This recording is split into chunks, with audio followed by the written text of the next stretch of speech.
Israel और Hamas के बीच आखिरकार युद्ध विराम हो गया, लेकिन ये शांति कितनी स्थायी है? क्या बेंजामिन नेतन्याहू वाकई खुश हैं? शायद नहीं, क्योंकि उनकी कसम अभी भी अधूरी है। इजराइल ने अपने सबसे लंबे युद्ध में अपने सबसे बड़े दुश्मन हमास को नष्ट करने का हर संभव प्रयास किया, लेकिन क्या वो सफल हो पाया? गाजा की सड़कों पर अभी भी बंदूकधारी हमास लड़ा के अपनी जीत का जश्न मना रहे हैं।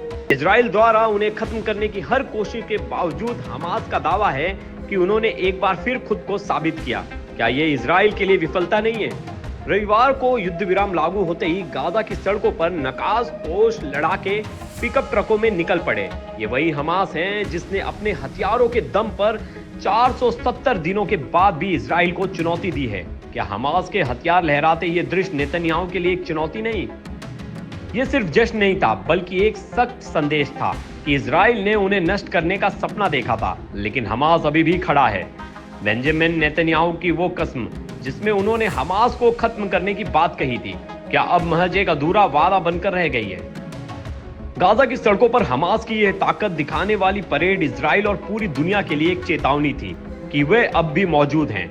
इन दृश्यों ने इजराइल सेना की सारी कोशिशों पर सवाल खड़े कर दिए हैं। तो सवाल उठता है कि ये युद्ध विराम किसके लिए जीत और किसके लिए हार है?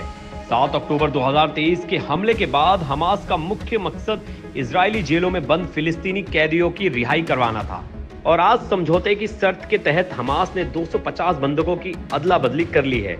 इजराइल के दूर दक्षिणपंथी मंत्री इटामार बेन गिवर और वित्त मंत्री ने इस युद्ध विराम को इजराइल की हार कहा है। बेन गिवर ने तो इसे आत्मसमर्पण बताते हुए इस्तीफा तक दे दिया। इजराइल ने हमास को समाप्त करने की कोशिशें की, लेकिन क्या वो सफल हो पाया? इजराइल बंधकों के परिवार तक इस समझौते को इजराइल की हार मानते हैं।